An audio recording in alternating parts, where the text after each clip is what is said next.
Welcome. In front of me is a Philips S318, and today I'll show you how to boot the device into factory mode. So to start off, you want to hold power key and then select power off. Now keep in mind I'm at 4% battery, so we'll see if the device will turn back on. So let's just tap on power off. And once it's off, you want to hold power key and volume down. So power, volume down. Hold both of the keys together till you see the Philips logo on the screen.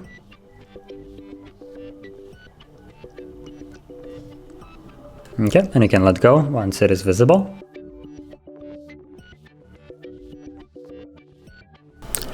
And we're right now in factory mode.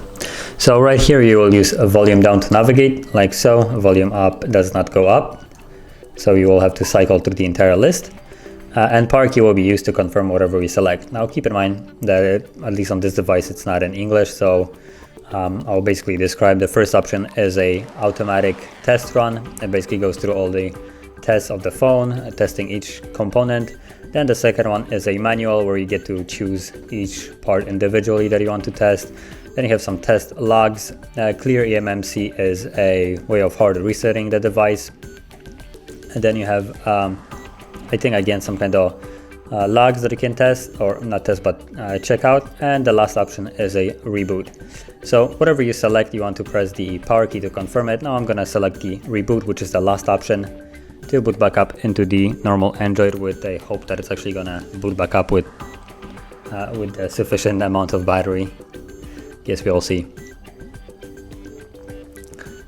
But yeah, that is basically how you would access and also leave the fast boot mode.